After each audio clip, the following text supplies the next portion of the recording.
Welcome back to yet another edition of the Ono Wrestling Podcast. Coming up on episode 100. Still can't believe that. What are we, 98 this week, Duncan? You're muted still. I think that's where we're rolling. I think that's where we're at. I think we're 98. If not, we're damn close. So yeah, we might have to even do something a little bit special for episode 100. We're gonna try and we got a couple of plan skis. We'll see what we can get going. Yeah, if this is your first time listening, I am your Sharp Break Kid, Owen. Along with me is the king of bong style, Duncan. And back with us for the first time in a couple of weeks, it is our predictions champion, the modern day Maharaja, Matthew in the house. Welcome back, Matthew. Ooh, gone but not forgotten. No, never forgotten. I was getting worried. I mean, you watch this guy. He's gonna conveniently not be able to make it to one of these shows where he's got to defend his belt. And might be 100. You never know. Maybe. I mean, I was thinking about this the other day. What is the next show that we will have to predict?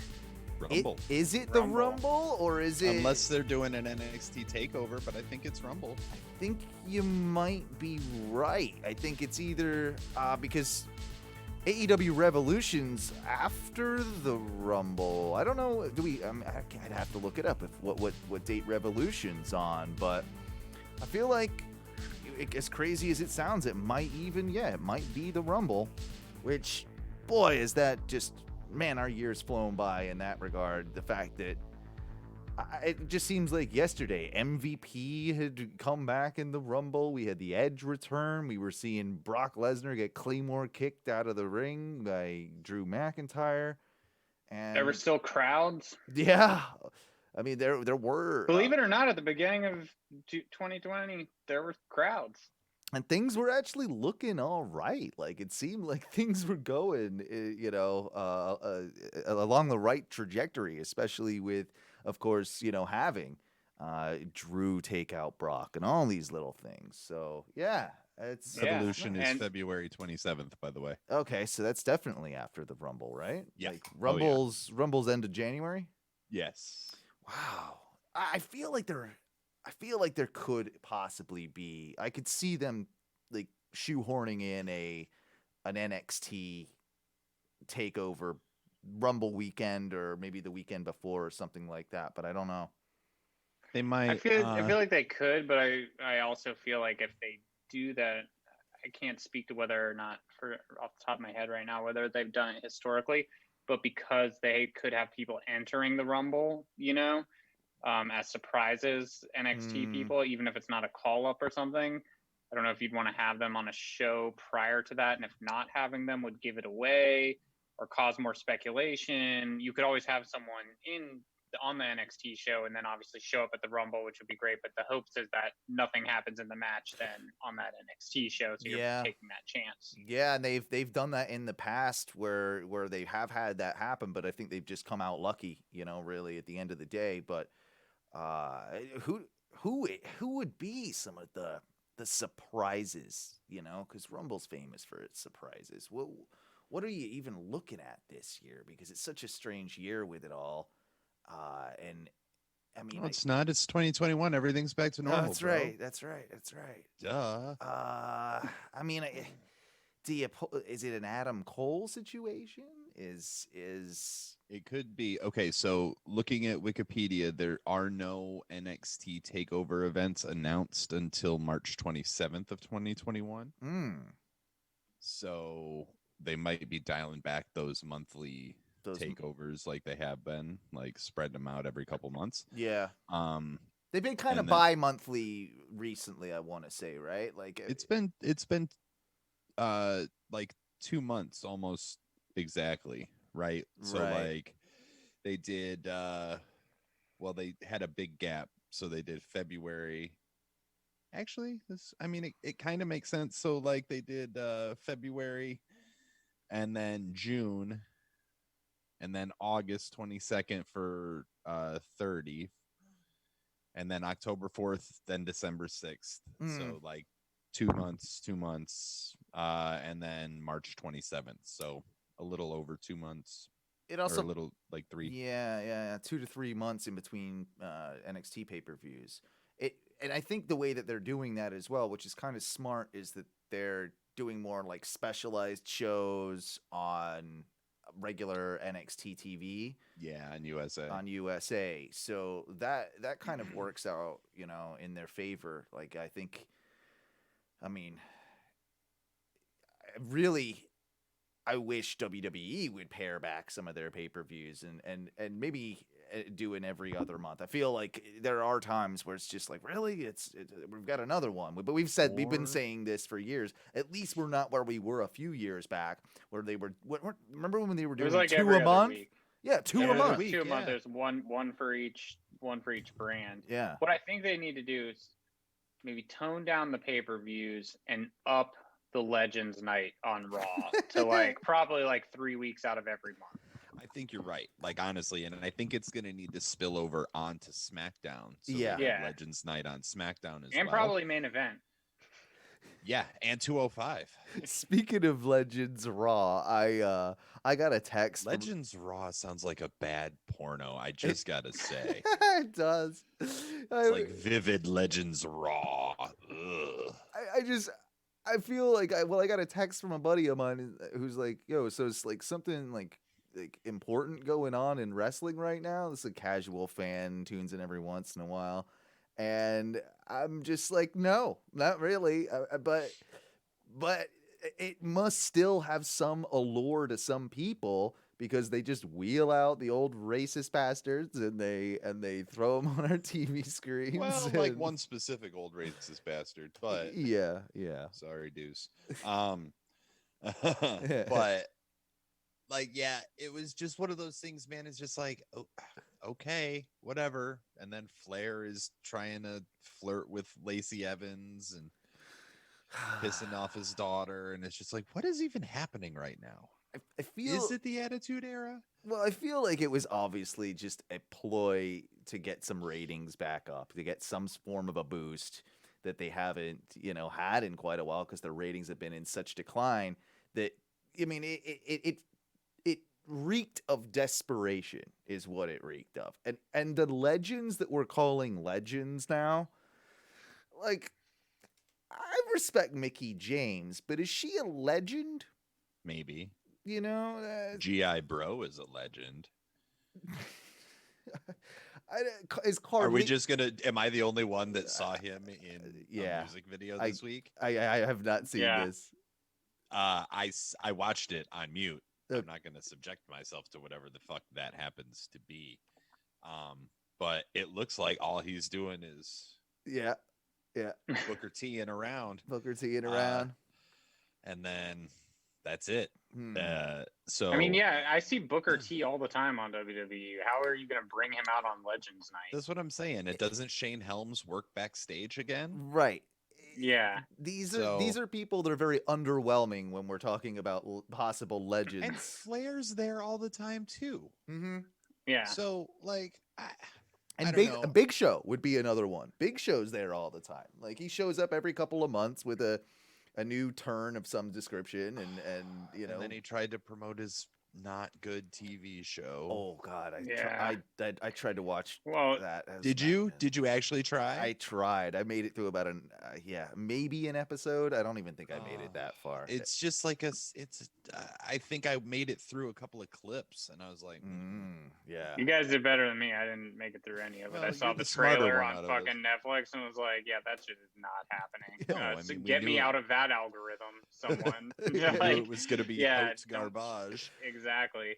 I will say, their next big thing that they'll probably do for ratings legends is like try and get Stone Cold back to do something, which I'm sure you guys read him talking about it, saying he was not happy with, he wanted to do a sit down last time. He didn't want to come out into the ring, Right. Not just because there weren't fans there, but he wanted to do, something different. And, Vince told me to go out there. He was kind of pissed about the whole thing. But it also brings me to some articles that I was reading a couple of weeks ago. And by the way, well done, Good Brothers, on the past two shows. I've listened to them. Anytime I'm not on the show, I definitely listen to them. And the fact that I actually just love listening to you guys talking about wrestling, even when I'm not here talking about wrestling with you, which is obviously awesome too. Like it says a lot. I fucking love good shows the past 2 weeks, and so thank I you. may bring up a couple of things or touch on them because I was thinking about some of them. This is not one of them, but a couple of weeks ago I was reading these articles about how obviously USA Network had been saying that, or there were rumors that USA was cracking down on WWE, saying they want edgier content, right? Right. They want this type of thing. It led to some conversations online, which I think is interesting, and I agreed to this.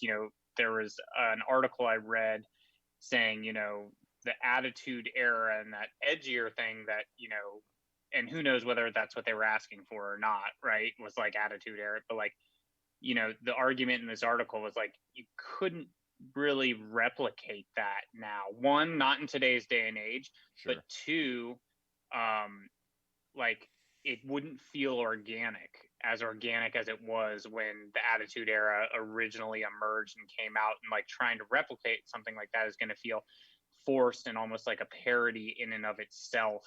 Like they need to come up with a new way to try and create some sort of edge, not only in today's day and age where there's a lot more political correctness, but also not trying to rehash things, which we know WWE is great at just trying to rehash things. Yeah. What do you guys think? Next thing you know, we'll have like another Kai and Tai, and we'll have I choppy your pee. I think it's fine when you have a little bit of nostalgia. I think it's fine when you do that, but when it's masqueraded as being something new, and force is the correct word. Force is absolutely the correct word. In this day and age, it would feel it just, yeah, I don't know that it will play the same way as it once upon a time did. Just in the same way that if you were to have John Cena like being the top guy again for ratings reasons, it wouldn't work either. Yeah, you should bring him out for a Legends Night. Yeah. I mean, I mean, everyone we saw on the Legends Night was basically at Undertaker's Survivor Series where they walked out to the ring not to greet him. Right. Yeah. We saw them all in November. Yeah, exactly. Well, and then like the thing about shit. Hi. I was gonna say too that Carlito, who was billed, was not there as well, which was, I know there was travel restrictions and everything, which I understand. That's understandable, but again, like I like Carlito, I respect Carlito. I don't know if I call him a legend. Apparently, a lot more people were excited about Carlito being there than I thought there were gonna be. I think but that's proof in the pudding right there. I even think adds to what we are all in agreement on right here, right now, is that he's somebody we haven't seen in quite a while. So at least it would be something fresh. Whereas, like, you know what my 10-year-old kid really wants to see is Sergeant Slaughter right there sitting down. Like, I what are we doing? They just wheeled out everybody who works backstage, and they're just like, fuck, go out there. Go out there and be legends. I mean, the people who are going to tune in, they're in that demo range that they want to gain. Yeah. Right? Yeah. Maybe I think that's probably what it is, man. It's just like a lot of those people are our age or younger, maybe a little bit older. But it's like a Band-Aid fix to something. I mean, there's no reason for you to do a Legends Night. You've not historically done it on the first Raw of every year. You know what I'm saying? It literally is, and I don't see how, if you're a network paying for that show and you see that, you're like, okay, I get a ratings boost. This is not a long-term solution here, but you've just presented me with. Right. You've not presented me with anything creative. Yes, I will get a ratings boost, right, for one night. So, okay, I will, turn a blind eye for this week, or let it ride. But you need to start delivering. It's kind of like they pandered to them a little Well, bit to try and. There's also a way to do it too. If you're gonna have these Legends nights, you have some of these legends do something with younger talent to put them over, so you're excited about the younger talent next week. That it like you use the Legends to bring people in that are maybe lapsed viewers, and now you make them interested to watch the following week. That they will, maybe see some character development with, Ricochet or just like Aleister Black or whoever the hell it is that you could. I mean, there's a million of them that you could name, but get people engaged in that, and then of course your ratings will go up. That's the long-term progression of how you would do that. I also feel that one of the guys that wasn't there that probably would have been there had this not happened, and I'm sorry that it has. But was Mick Foley, and you guys heard the news. I'm sure that he has, not had a great Christmas period, and that's sad because we all know Mick loves Christmas. He loves fucking Christmas, yeah. Mm-hmm. But Mick Foley has come down with the old Ronas. Well, like you can't really say come down because it's been 20 days since he was diagnosed. Okay, I didn't know that. Yeah. He was diagnosed long before Christmas. But I remember us saying when he was making those random appearances, like, Mick, do you really need to be like on traveling? You heard what it was, right? I didn't know. He was doing a virtual signing. So he literally was in a hotel room with two other people, and one of them was positive, and so he's got his mask off because he's talking to people, like doing a virtual meet and greet when you're trying to be as safe as possible, really, and it's one of the two fuckers in the production crew that spreads it to you. But that's just how easy it is, I guess. And exactly. I think Mick's even said, I remember reading one of his tweets this week of being like, yeah, I think I was kind of irresponsible, or I should have taken more precautions earlier on. And I done some stuff that I kind of regret now. And going forward, I'll be, a little more hesitant, I think, to do anything. And there you go. It's proof in the pudding right there. Yeah. Well, I mean, I think that's also partly why everybody that was in that ring was, besides Flair and Slaughter, were slightly younger. Like they weren't in that necessarily like danger demographic for COVID. They weren't high risk, as you would say. I mean, Big Show maybe because he's big, and Mark Henry, but still, most of them were younger. Yeah. So like maybe there's that, but it's just I don't also see the point of the Legends night because it's not going to do anything. It doesn't do anything when they don't do anything. It's just literally they are there. Like that's the problem with it for me. If like they were getting involved in a storyline, and it goes back to exactly what I was just saying a couple minutes ago. If they were involved in anything with younger talent, just to, the biggest problem is people want. I mean, of course they want to pay like younger wrestlers want to pay respect to these younger wrestlers, and like they want to have like say Stone Cold do a stunner on them or whatever it is.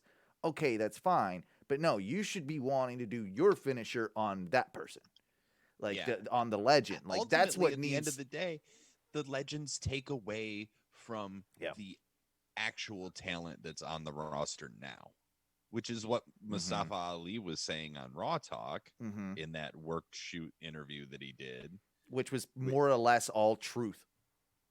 Oh, it was 100% truth, but like it's still the fact that it's just like they told him to go out there and say that. Maybe it'll get, you know what I mean, get you a little bit of heat for retribution. So, well, it goes to the again what Owen was saying is like if they were helping craft and tell a story that was putting younger guys over and that sort of thing, and they're not doing that. And I did just look this up because I did read this article, and I know we don't like this person, but he made a very good point, Vince Russo, on when he was talking about the NFL lead-in that WWE had and looking at the numbers, and he said like his quote was Christmas Day, wasn't it, or was it Christmas Day? It was New Year, or it was the 28th. It was like that Monday or no, the Friday. Yeah, the Christmas Day. I think it was the SmackDown. Christmas Day show. They had like Yeah. some of the best numbers they've had in forever. Yeah. And so he was on some podcast, and he is like, he said the quote, I just looked it up just because I thought it makes sense, actually. He was like, did you see the numbers of SmackDown when they had a lead in from the NFL? Did you see by the time we got to the second hour, half of those people left? They were not interested in that's got to tell you something. How does the WWE not give them a story in the first hour to grab these people? Yeah. Nothing. When I saw where they went from hour 1 to hour 2, I'm like, holy shit. If that doesn't tell you everything you need to know, I don't know what will. That's a very it's a very good assessment. Yeah, it is. It is. For once, we're agreeing with Vince Russo, and it does. I know. It does. It is painful a little bit anytime that it happens. is painful, but I had to at least look it up because I wanted to get your guys' opinion, because when I read it, I was like, fuck, it does tell you something that you have that big of a lead in. You have the NFL right before, and there's people sticking around. Even if it's after their TV's still on, they're going to catch them, right? And then you do look at the numbers, and it drops half. It's like, you didn't tell a story throughout the arc of the show, even. You gave these people no reason to stick around.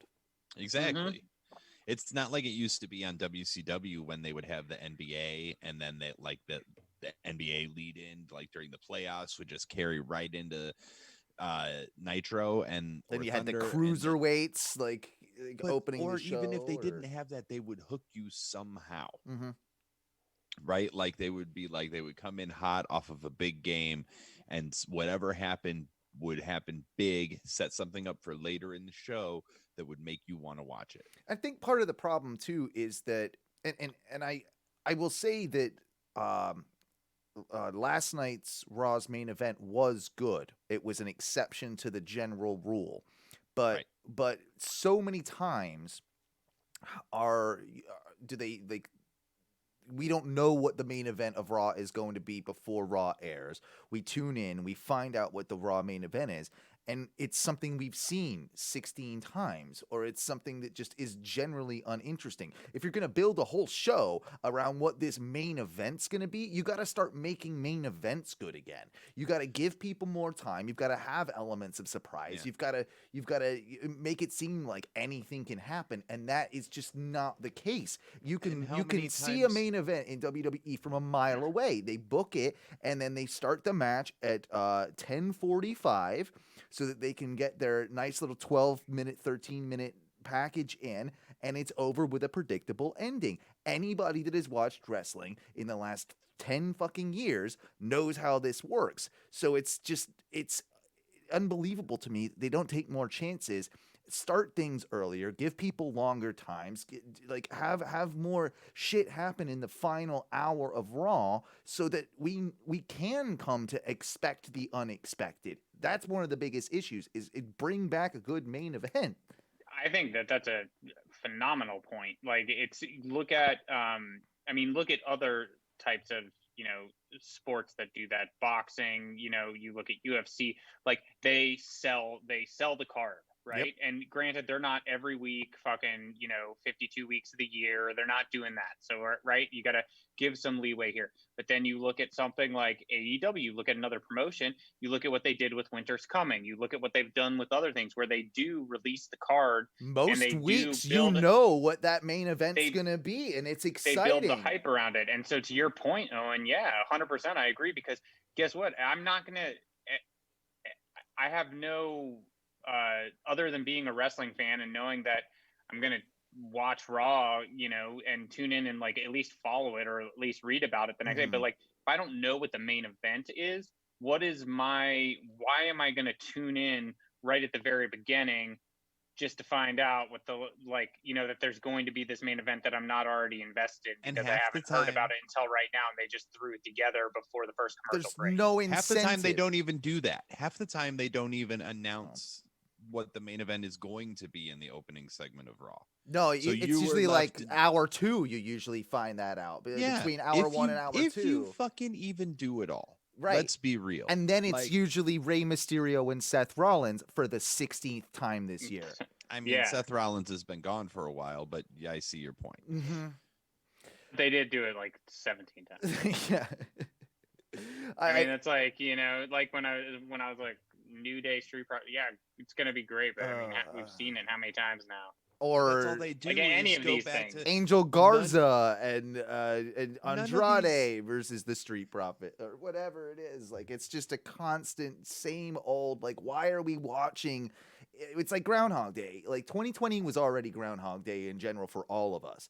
But with wrestling, you have a chance to have different matches every week. Why am I watching the same goddamn, like, 3 matches week in, week out? Like, there's no incentive for me to stick around. Oh, maybe Randy Orton will win this time. Maybe, like, fuck off. Like, no one cares. Like, it's I mean, the only good things about Raw have been sort of Randy Orton and The Fiend lately. Just with Right. kind of, like, at least they're setting shit on fire. I don't know. Like, at least Alexa Bliss is there and crazy and cool to look at and whatever else. But there's nothing really, there's no incentive for me to stick around from hour to hour. And those people that were watching, on that Christmas Day show, they got some really great ratings in that first hour. They had every opportunity with a perfect lead-in for families home on Christmas, not going anywhere, maybe lapsed wrestling fans on Fox.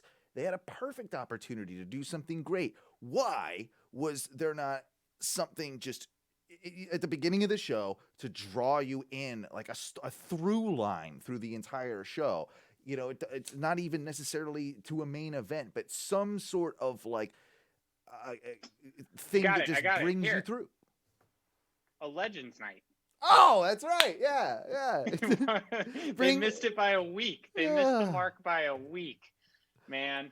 It probably would have actually worked better if they did it on Christmas Day, a Legends SmackDown on Christmas Day. That would have worked a lot better.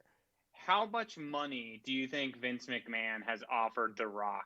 And how many times to come back? And The Rock is just like, do you know how much fucking money I make? I do not care. Like, I will come back when I want to come back, and I will make it right, and it'll be to put over Roman Reigns or what, but I just wonder, like, thinking about that, I'm like, dude, Vince has got to be so pissed. I guarantee he's tried to get fucking The Rock so many times, and The Rock's just like, no. I literally don't think that Vince has enough money at this point for that particular deal. Like, that particular deal is not something that Vince can actually afford. He can't broker it. He can't do it. As much as he'd like to, I think that's the case. Did you guys hear what Hogan some of his comments about when he's... Were they racist? Well, not this time, no. But what he was saying is, this was, I think, in an interview. I don't know if it was today. I don't know if it was before the Legends Raw or after. But he was commenting on the younger talent backstage and how they treat him. And some people, he said, are like really cool, like come up to him, like give him the love. And then others his words are extremely cold to me. And he's like, in his words, he's saying, guys, like, I can't do this anymore. So I think they look at me as a threat, right? Like, they look at me as somebody who's like possibly coming to take their shot or take their place or whatever. And he's like, I can't do this anymore, brother. So therefore, like, I don't know why they're so cold to me. Clearly, Hulk. That is not why people are a little cold with you. Who's cold to Hulk Hogan exactly? And I wonder if it has anything to do with the color of their skin or how they feel about people. Interesting. Yeah. I wonder if maybe the New Day. Are a little little bit not okay with Hulk Hogan. And like, honestly, like, nobody thinks Hogan's taking their fucking spot. Man can't drop a leg drop anymore. Can't walk anymore, basically. Fucking break a hip, yeah. That's what I'm saying. Like, so, no.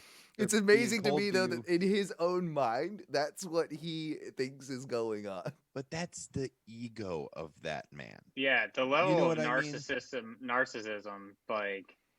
It is very parallel with other people who have a spotlight in our society, and who also like, have fucking bleached hair and fucking spray tans, bad spray tans. Yeah. Both Dude, and look this like is weathered hot dogs. well, Yeah. yeah, that you put in the air fryer for 2 hours.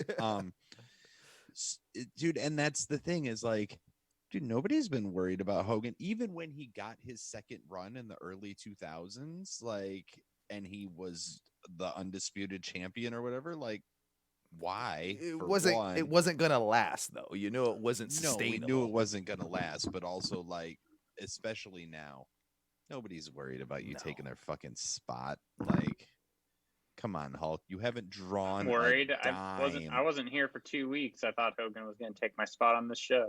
First of all, we're a lot more intolerant of racism. You actually cost more than Hulk these days to get on the show. It's true. Not as much as The Rock, though. Yeah, but, yeah. yeah. Hulk Also, I has think more the free biggest- time than you. I'll say that. Yeah, he does. He does. He at least has like a few free hours in the morning. Also, I think that the thing about The Rock is one of the biggest reasons he doesn't come back is his films carry such insurance on him that he's not like, what's he gonna? He can show up, but he's not gonna be able to do anything. What am I physical. gonna blow this $50 million payday to come on Raw and take whatever it Yeah. is, like a stunner from whoever it KO is. or Yeah. a spear from Roman? Like, no. Like, that's, I mean, he could afford to take the loss. I'm just gonna say, but He could. he's not going. He's not Aren't going they to on because SmackDown? it's all the people that fucking it's all the people that make money off The Rock. Also, as much as he might want to do, it's all the people who make money off him. he's you an wanna allow- industry in and of himself. He's an industry. Oh, he 100% is. Yeah. But I will say, dude, God, have you? And I will say on two people, like, dude, one, he is. Have you seen how he's always jacked, but like how extremely fucking jacked he is right now for fucking that? What is it, Black Adam? Yeah, dude. Dude, he It's- is I haven't seen him. insanely Is he? fucking jacked. The Rock is always jacked, but he is fucking. No, he's jacked next to the- level jacked right I've now. never seen him this jacked in my entire. It's fucking scary. Like he wasn't Yeah. even this jacked for like Hercules and shit. Like, Right. Good God. Like he could be on the sauce. I don't want to say that he's on the sauce, but it's it's but nuts. bro, like, Dude, Yeah, come he's on. fucking huge. Yeah. Wow. And then I will say, since we were on the topic of Hogan, the biopic, and Chris Hemsworth, have you seen Chris Hemsworth's fucking arms, like, Yeah. getting ready to be Hogan? dude, fucking Dude, just like, Yeah, God. he's Like, beefed up. what? Yeah. Like, God damn, dude. I was Like, surprised Jesus, at that you casting. do have those fucking Hogan arms. I was surprised at that casting at first, but now I'm starting to see it, and I kind of like, you know what, this might actually work. Like, I don't know how I'm gonna feel about the movie when it's done, but I'll watch it, and I think I don't think it's going to be as good as the Dark Side of the Ring No. about Macho Man and Elizabeth that shined a little bit of light on Hogan too. Yeah. But I think I mean, it's going to be, dude, it's going to pop his nuts up so hard. Like his ego is just going to get so much bigger having Thor play him in a movie. I Is just, that I a- just have a feeling it's going to be like, and I never watched any of the, so I'm actually just stating an opinion on something I know nothing about. But like, I don't know, I guess it wasn't last year or the year before, whatever, all those biopics came out of like Elton John and fucking Bohemian Rhapsody and shit. Yep. Like they're like, I wonder if it's going to be done in that same fucking realm. It's just going to flop, you know, like, Suck his dick, basically. yeah, exactly. Yeah. I mean, I think it Yeah. is. I think that's I think exactly. it will. It's going to definitely rewrite history so that, you know, Yeah, it's gonna have his name as a fucking executive producer and what have you. Is that a Oh, yeah. Netflix deal? Is that a Netflix original one? I don't think so. No. Yeah, I think it's like a fucking. I like, think dude, it's I think- supposed to be like yeah. in the real in the before Theaters. times it would have been in the Right. theater. Yeah, I just don't know if know- you can get Helmsworth just to do to Netflix. You say that, but things have changed a little bit in that regard because, I mean, I know that the one that has been proposed, and I think they're in talks with, I don't know if they've done anything with it or how that's moved forward, but Netflix was making, I believe, or is making a biopic series with about Vince. and talk about like rewriting history and all that sort of Jesus. shit. Like, There is. I did hear about that. I don't remember who's. I think we and talked about who's it a while Who's back. playing? Who's playing him? I don't know. I don't know if The it's part of Vince McMahon will be played by Vince Vince McMahon. McMahon. Yeah. I'm gonna look this up really quickly. Yeah, see if you can find any Who's more. Who's the most like? Who's the you most think about that. Vincey actor that we could find for this? No, who's gonna make Vince? Who would Vince think should play Vince?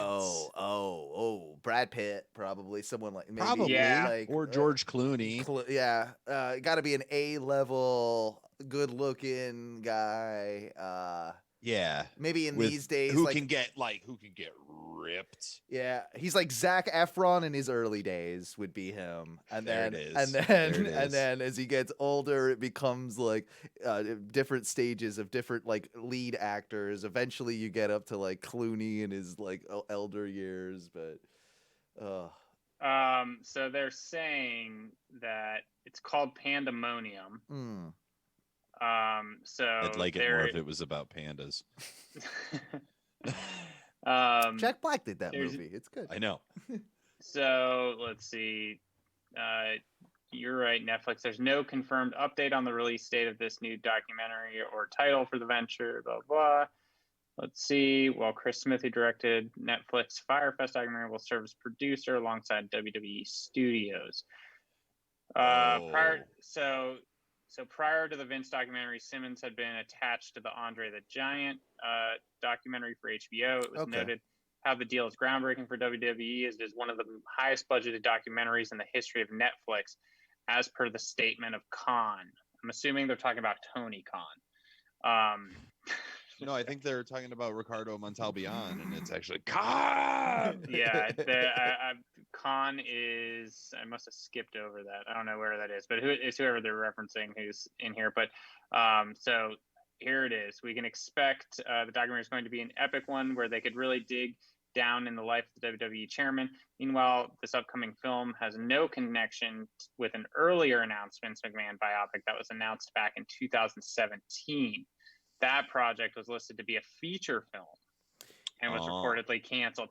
Guess who? Because they don't tell you who is going to play Vince McMahon on the newest one, but it did tell you who was slated to star in the one that was going to be shot for theaters. Oh man, You guys already guessed some people. Brad Pitt. I mean, yeah. Keep in that realm. Not okay. So we haven't Bruce got Willis. it yet.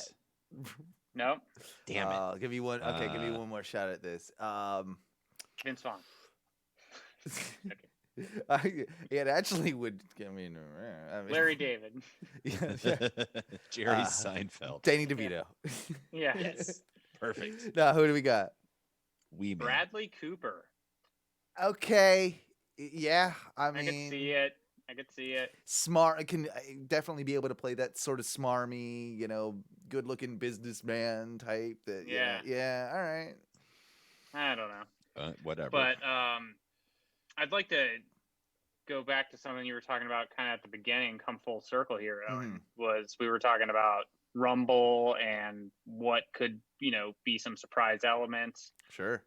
Bradley Cooper? Who could be, I'm definitely thinking Bradley Cooper. It's probably Pete Rose. Doink the Clown, I'd but actually all the people that everyone we saw in the fucking Money in the Bank match, all those people. 100%. But no, I have had this theory. You guys had mentioned on one of the shows previously in the last 2 weeks, Edge, and as we know, like with his injury, it seemed like, especially when it was first announced, like he would be slated to be ready to be back. They want to do that program with Orton, right? Mm-hmm. Right. That they were still doing. I know the last episode you guys did talk about how they then had the worst match at WrestleMania, which I will say, when you guys were talking about that was the one time I did scream out loud because I was like, you motherfuckers. I was like, Owen, you said you liked that match. Yeah. I was like, you argued me on the podcast. There's record of it. When I was like, I There fucking is. hated that I didn't match. think it was as bad as you thought it was. And but then you, yeah. But you did say you watched it again. You were like, yeah, it was kind of long. Yeah, Yeah, it but was. they then, to your guys' point last week, they then really did put on the greatest wrestling. Like, they did put a fucking phenomenal match on. With that tag, they fucking delivered. But I will say, I had this thought, and even before thinking about that, it made more sense to me. Now it seems like there's too many moving parts.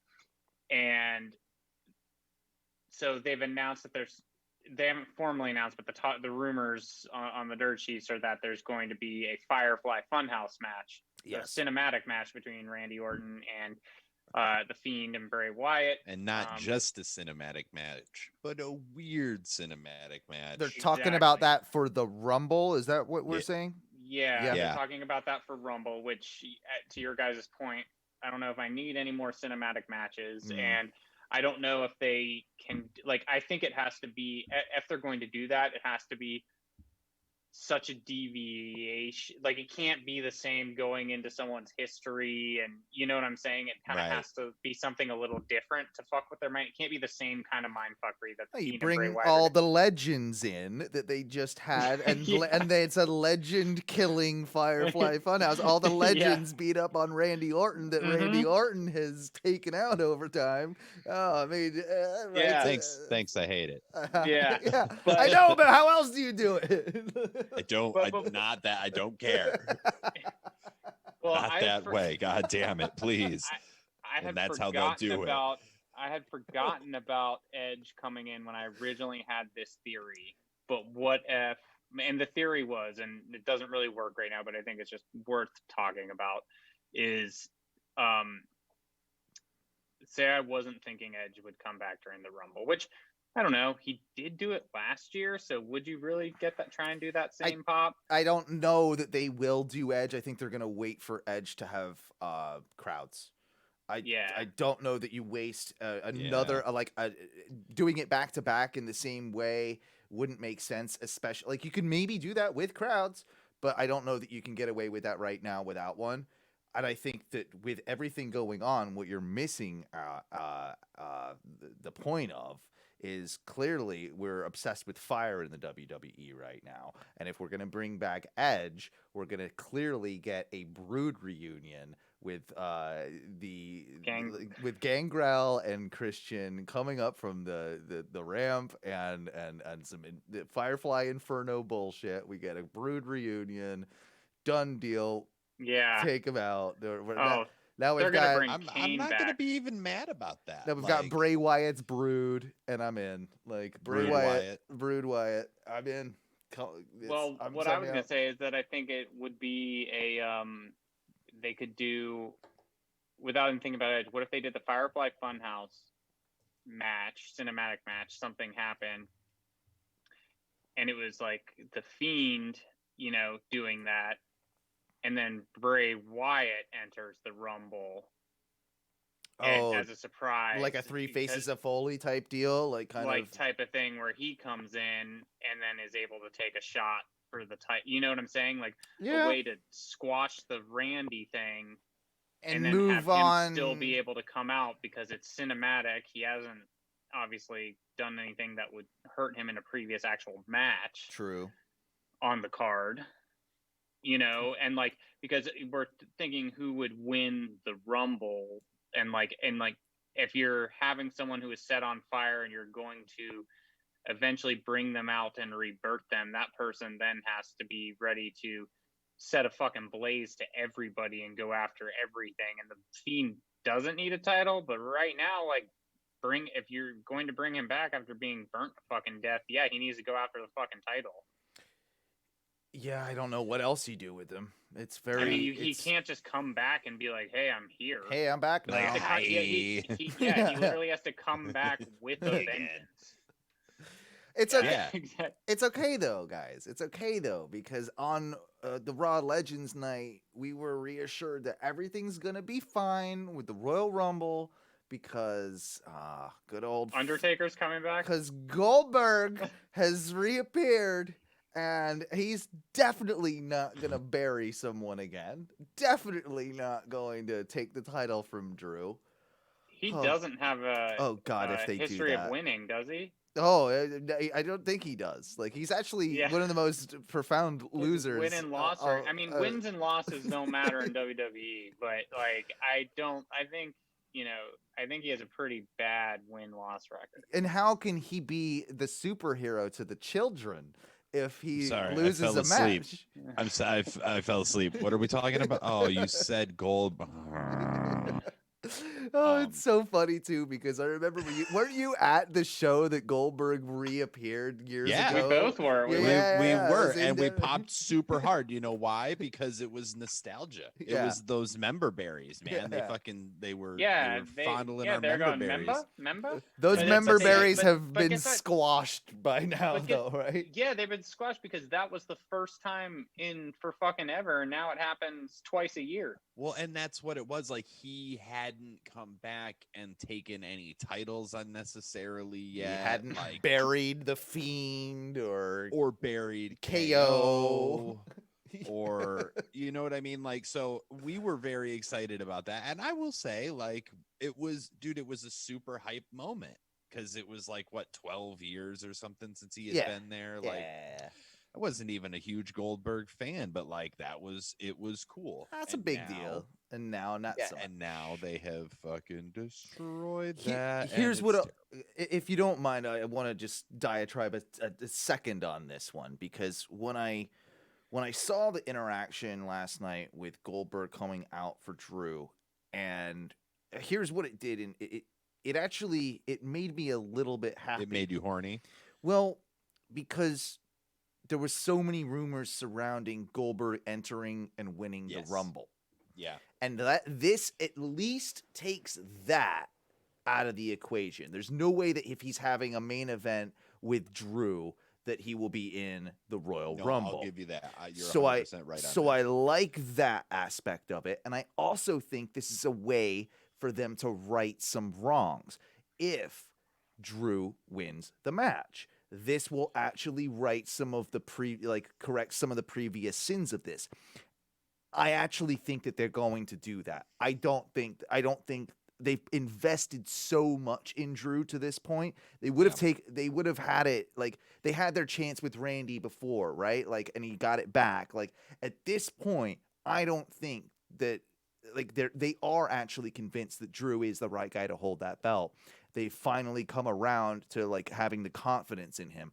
I cannot see them deflating all of that by having Goldberg beat him. If they do, they're fucking morons, because Drew, and I'll tell you what the match was, and we might not get this at Mania. I wish we would.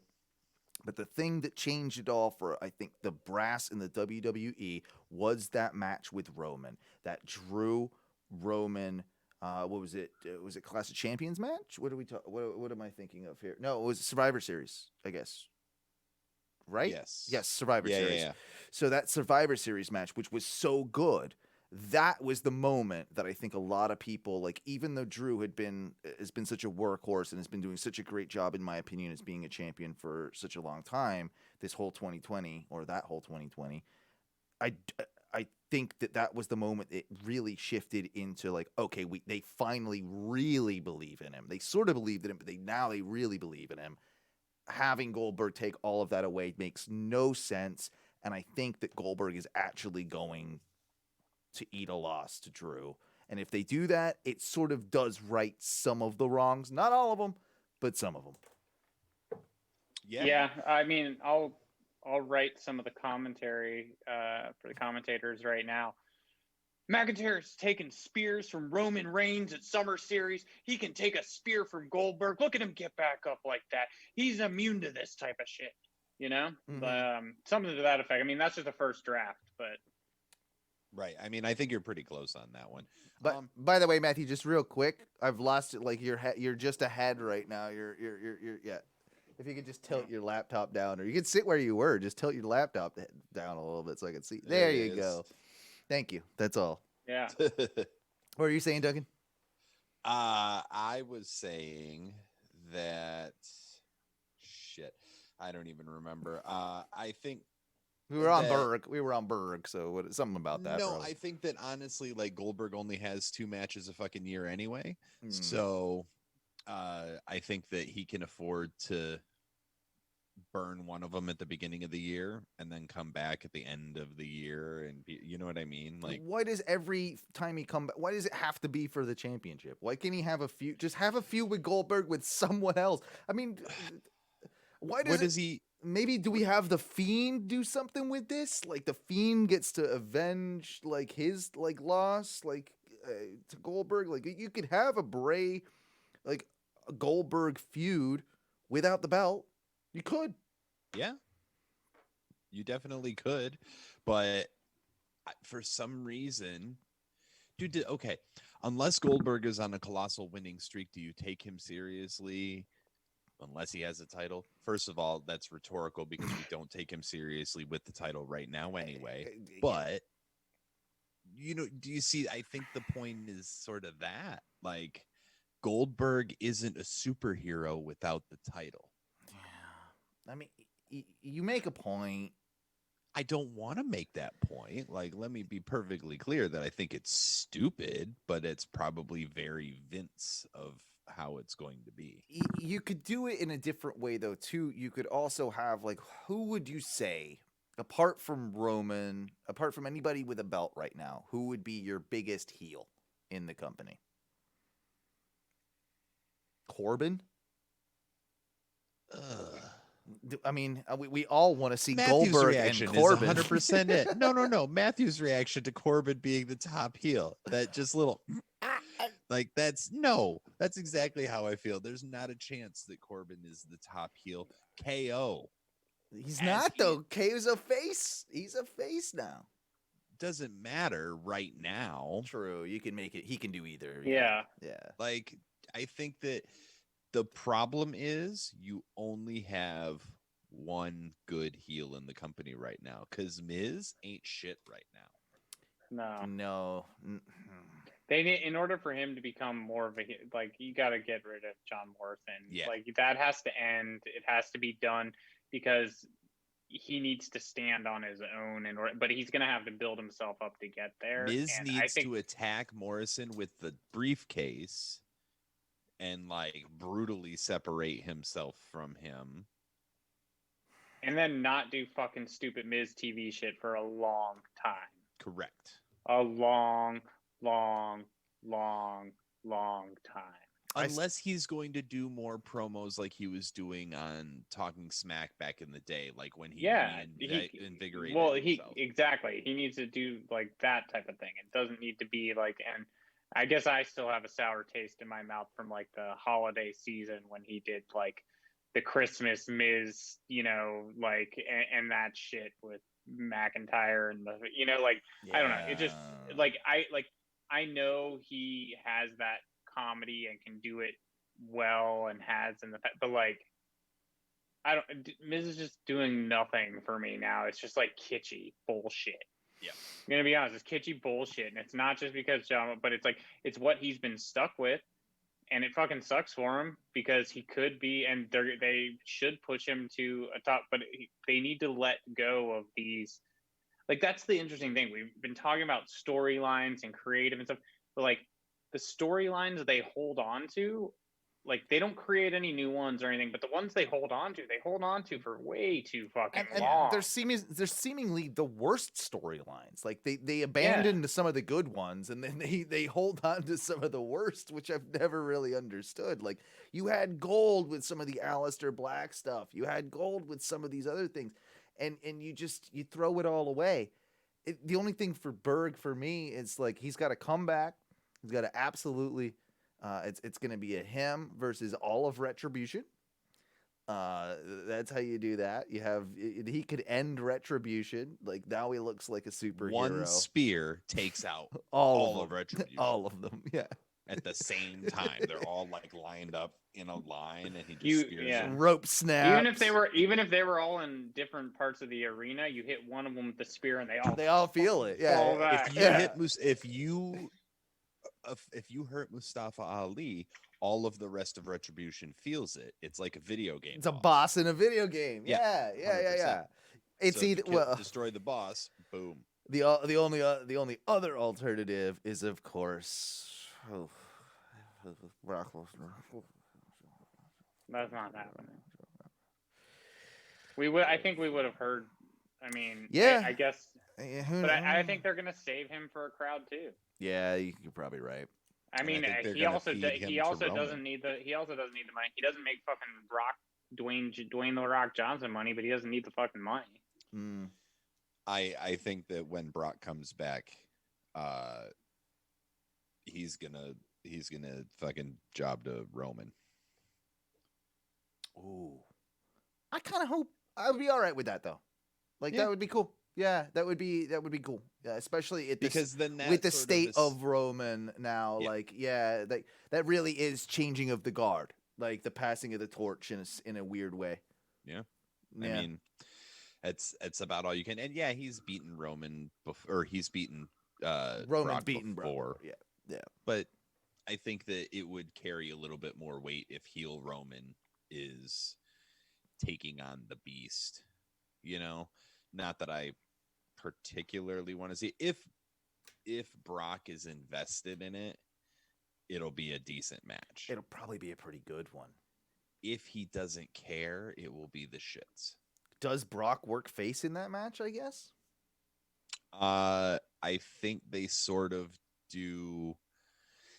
They're gonna do that sort of double heel thing that they've been doing a lot lately. But I've got it. oh, he's got it. Legends Night.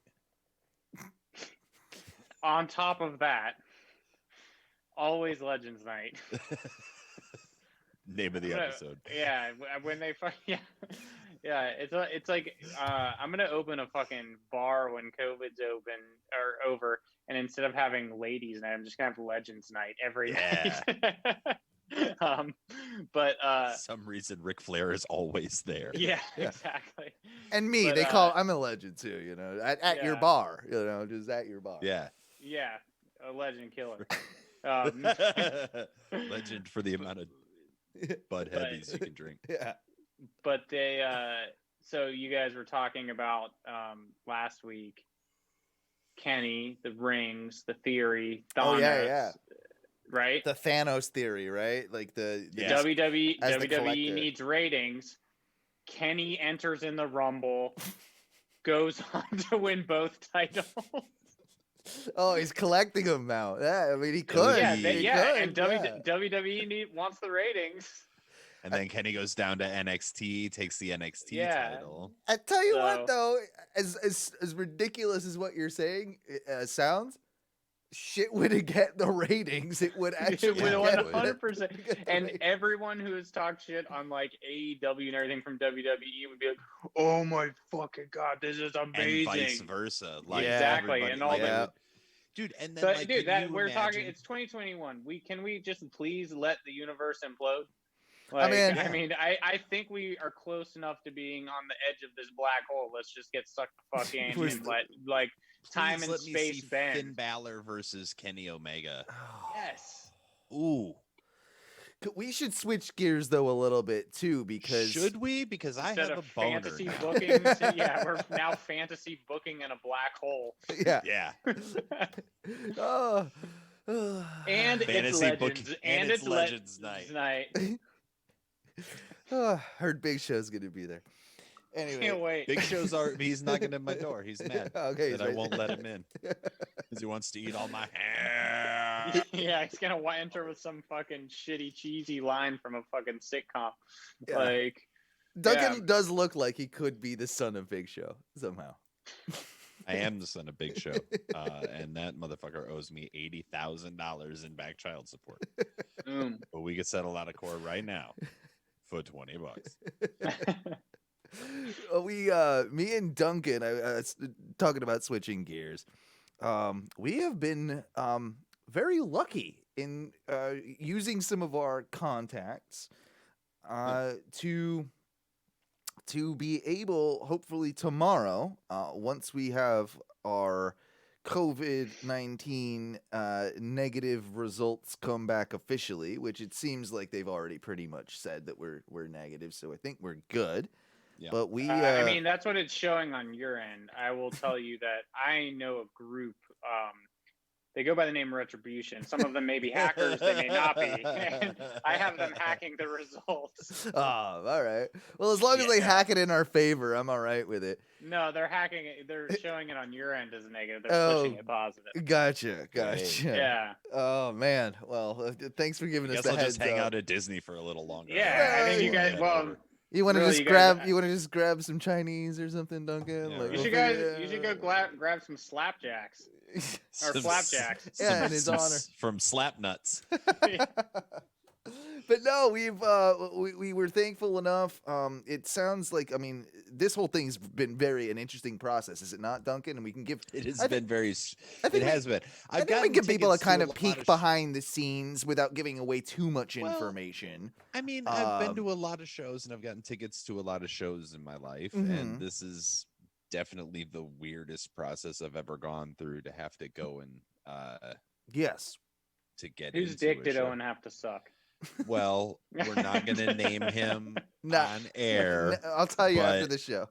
Yeah. Okay. But tomorrow he's going to be like, there's a reason that I'm going to be driving is because he's going to be crying on the way home. Yeah. I can't believe I had to do that again. Well, hey, anything to get us into NXT's New Year's Evil. The Capitol Wrestling Center. The Capitol Wrestling Center. So, yes, we do know a mutual friend that we were able to contact who has been very kind and as sort of a Christmas present to us both said, hey, I'll put you on the list to try and get you. This was a couple weeks ago. Put you on the list to try and get you in. We've got this big show coming up. It's called New Year's Evil. Would you like to go? Of course, me and Duncan are, yes.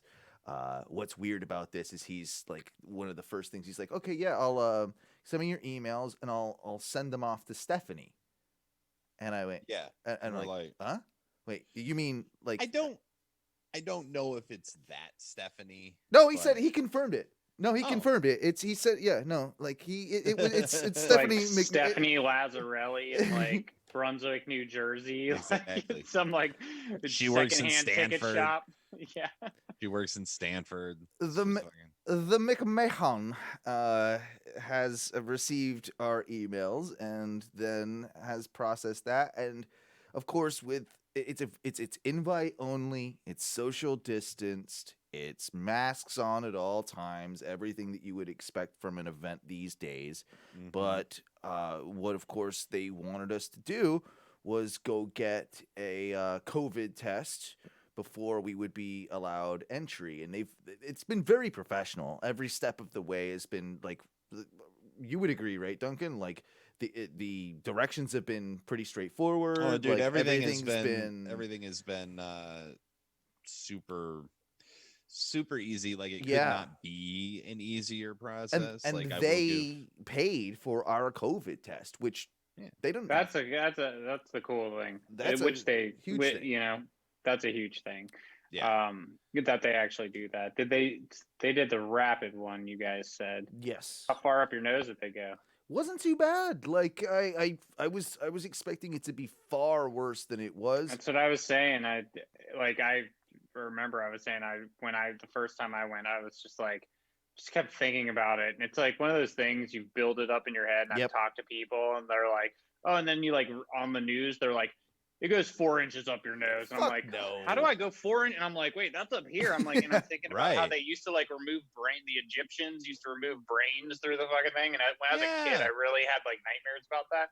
But like, that's what I was thinking. And then I'm like, it's a nasal cavity. I'm like, I blow things out of it. I was like, I've swallowed like liquid and it's like come out of it. Right. Like, you know, I'm like, I guess it's all right there. You can't go up much further. Like, I guess they know what they're doing.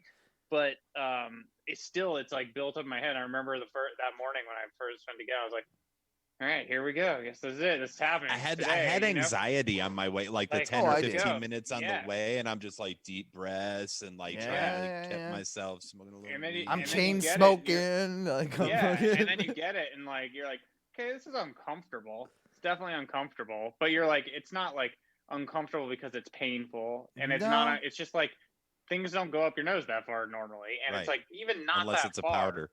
Yeah, right. Yeah, unless it is. Allegedly. Yeah, unless if you it- have done blow, you will be fine taking a or That's what I'm Yeah. saying. I even told the woman too. I'm like, I have a deviated septum. She's like, what side do you want it Yeah. on? She could not have given a fuck. She's like, Oh, whatever. she didn't do both. No, No. both of us only got the one side. We didn't even have to Oh. get out of our cars. It was How many- literally I didn't have to get out of my car either. But Yeah. How many seconds? probably 5. Yeah. Really? I Maybe? guess that's all they need for the rapid. I got the 15 the first time in each nostril. Oh yeah. See, if it And- was a lot longer than what I It was had, fit- it 'cause would have they- been a 'cause they different counted it- experience. But Because they like had the watch and they counted to 15 Hmm. and each one of the and they were like moving in and out and twisting the whole. And I didn't do the rapid, so that might have been why. I don't know. Yeah. But then the second time they just did 10 seconds, but they did the count each time, and it wasn't someone like 1, 2, 3, 4, 5, 6, 7, 8, 9, 10. It was like counting like with a watch, like right, counting 1 each second. Mississippi, 2 Yeah, and so I've had Mississippi. 3 of them, and that's what I was saying. I don't know if you guys. I sneezed a shit ton afterwards, and my eyes were watering. So the second 2 times I wore sunglasses because I didn't want them to see my eyes like this, like when they shoved it up. Yeah. Yeah. You know, and then like I didn't want them to see that, so I was just like playing it cool, like mask on, like fucking foggy glasses, like, Right. and then like, well done, like yeah, I've been here before, do it, like Yeah, it was- nothing's wrong. It was Yeah. definitely a lot less big of a deal than Yeah, I it think wasn't either the of us total Oh thought. wait, it wait, was. but you guys are in Florida, so that's why. This is what I'm saying. I'm like, why do you think that anybody gives a shit down here? Like, They're like, and could you just like blow your nose onto this? yeah, right. Can we just lick it? Yeah. Just lick Yeah. it. It'll be fine. No, it went honestly like I've gotten used because I've had so many piercings, and like the piercing technique is to inhale real deep right before they do something, Mhm. and then as it's happening, exhale. Mm-hmm. So like I just exhaled for however many, and my eyes just automatically close, and she did it. She's like, okay, you're good. And I swear I didn't feel her take it out. Like when they took it out, it felt like there was more pressure in it, because I guess it was just like things rearranging themselves in there. Yeah. But my eyes watered a bit, and I'm just Yeah, like, same. I'm, And But- I mean, I still even right now have a tiny bit of a tingle, like is all I would say on the one in the don't- nostril. Like I don't just have a tiny tingle, bit. but I also went like hours before you did. That's true. That's true. Yeah. But all being well and good, and it should Yep. be. We will be going to New Year's Evil tomorrow night as part of a very exclusive audience. So I'm yes, sir. So hopefully, yeah, you tune in to USA, because you might be able to even see us on TV. I mean, with such a small audience, it would be, I'm sure you'll be able to pick this dumbass out and my dumbass out, and like both of us dumbasses. Like we're yeah. I am very noticeable. And also, I'll be wearing my Macho Man Roosevelt shirt, so and have my ponytail going up strong. I'm gonna try and Chris Jericho as high Right. as I can go. But even in a mask, Oh yeah, you can spot us. yeah, like Yeah. you can find this. But it magnificent looks, specimen. it really does look like a good show. I mean, it's kind of a pay-per-view caliber NXT Wednesday night show, I would say. Definitely is. And I got a weird I'm, feeling putting about the- it. I'm not putting the title on the line. Oh We no, don't want well you we to. don't do it. We don't If do it for that's these. what you guys are getting at. No, We don't. We don't. We don't do it for that these. because otherwise we would have done it for Halloween Havoc. Exactly. Duncan, can you pull up the card real quick or one? Already whenever got you- it. Thank you, man. You act like I'm not prepared. Like Ah, I didn't thank get you. this Look at- shit ready before. Yes. So what do we got going on? I know we got a Rhea Ripley s- match. That's one of the Rhea one of the Ripley, ones Raquel Gonzalez. in a excited last about. last woman standing match. Oh yeah. How many earrings can we rip out of her ear? Oh geez. Dude, that shit. Fucking. Yeah, that gets me too. I don't like. I've had earrings That ripped it's the out. it's the real version of what they were teasing with Jeff Hardy, Exactly. Yeah. and it that's- happened twice, Yeah, it's pretty. and the second brutal. time was worse. Yeah. So, I don't know. I don't know how that's gonna go, because they've teased Rhea moving up to the main roster so many times that it's kind of just like, at this point, it's anybody's guess. I kind of think she loses though. I don't know. I don't know. We're not gonna I do. don't- We won't do predictions. Yeah, on I'm that. like, I it'll be don't- too I'm- long. I'm It'll like, be I too don't- long. It'll be too Yeah. long. But at the same time, like it's definitely a match I'm looking forward to. I know what the main event is, of course. You've got I'm okay, trying to so we've remember got some of the others this off one the top was of my head. recently announced. We've got for the NXT Cruiserweight Championship, you have Santos Escobar versus Grand Metalik. That's that Grand Metalik So- underrated as well. Like both those guys, that'll be a good match. Yeah, and then Tommaso Ciampa versus Timothy Thatcher in a Yeah. fight pit match. Whatever that is. It sounds awesome. Yeah. Fucking fight pit match. I hope it's underground. It's a NXT. Raw Underground. Is it Yeah, it fucking and Shane is Apparently like they've hoarse done from one- yelling for 4 months. Like Apparently, they've done one before, a variation of a Oh, really? cage match where the ring is surrounded by a steel cell rather than ropes and turnbuckles, with a catwalk surrounding the top. Oh. That well, I definitely haven't seen that. If I must have missed that, but It was May 27th, 2020 episode of NXT with Matt Riddle and Timothy Thatcher. what, Shit. can you say the description one more time? It is the ring is surrounded by a steel cell rather than ropes and turnbuckles. So it's like So it's the like UFC. like plates. Yeah. Yeah. Oh, so it's I would think it's like the hold on, old let me- school steel. cell. Is it like the old school steel cage? let me- Because I'm let me- like, if it's plates, you can't see into the ring. right. Nah, I mean, So it's kind of. it's a I don't know. cage I mean, match it with would a make thing sense, up it the would make top. sense if you said the way you said one of you just said UFC, if like because Riddle was in. It's like UFC. And, Yeah. okay, so like here's Okay. what it is they build scaffolding around the ring, and then there is no ropes, no turnbuckles, and they just have chain link fence around it with the scaffolding, and then there's a catwalk up on top for reasons. Hyenas. Yeah. Yeah. I hope it's So, hyenas. I mean, it might be hyenas. It definitely looks like Oh, no, OSHA wait. certified Legends Night. Fucking Legends Night. You're Yeah. gonna put Legends on the Ah! catwalk. It's like a lumberjack, but above because they're legends. So you got to put them on a pedestal. Put them above, exactly. Yeah. And you can't And get then out of the add steel cage, and because the lumberjacks are going to throw you back in. The legend Yeah. lumberjacks are going to throw you back into the cage. Right. And add fire. Oh, that would be better, Dude, That's the like Inferno honestly, But fire it bit. sounds cool. This I'm gonna thing, look like, I'm gonna look at the picture right look now. up What's it called again? NXT Fight Pit. Like Yeah? it actually looks pretty fucking metal. Okay. Like I really like the name though. The name Yeah, is no, fucking I think- good. it is. And I'm just like, how are they gonna do that? Oh, that's the ref is up there too. The ref There- is up on the. There's a fucking ref up there, but there's catwalk. also a ref in there. Oh shit! This does Because look at some cool. point they make it up onto the thing. I don't Was I Kurt Angle the ref? Yeah. Yeah, Kurt Angle was the ref. Huh? Look at this. Yeah, I must have missed this. Yeah. Cool Well, deal. it was May of this year. Oh, yeah. So Yeah. Here's some words of wisdom. Quote from CM Punk, being the douche that he is. Quote on the Fight Pit. I liked it and I hated it. Words of Thanks. wisdom. Thanks you, a lot Phil. for that. Thank you, you Phil. fuckhead. Fuck. Apparently the match is won by submission or being unable to stand up to a 10 count. Damn. So it's a mixture of a submission, a last man standing, and the Lion's Den that Ken Shamrock Dude, had back in the day. I need to. I forgot want about to the watch Lions this thing. match. It's just the stills I'm looking at look fucking cool. Dude, as it's shit. gonna be it. Like Yeah, that could easily steal the night. I'm excited about that, and that's Timothy Thatcher and Ciampa I who mean, have been who- beating yeah. the shit out of each other. Right. Well, and Timothy Thatcher, having been in this one with Matt Riddle, already has some Exactly. experience. And he won that one.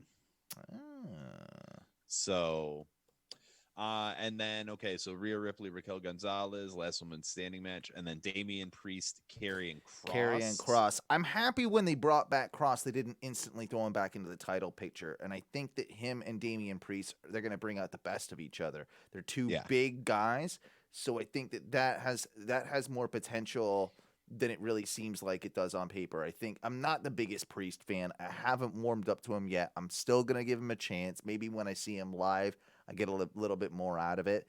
But I think Cross is just such a scary, impressive dude that it'll be hard for them to fuck this up. Well, okay, so Matthew and I saw Damian Priest when he was he was Punishment Martinez at Ring of Honor, I believe. Yeah. Yep.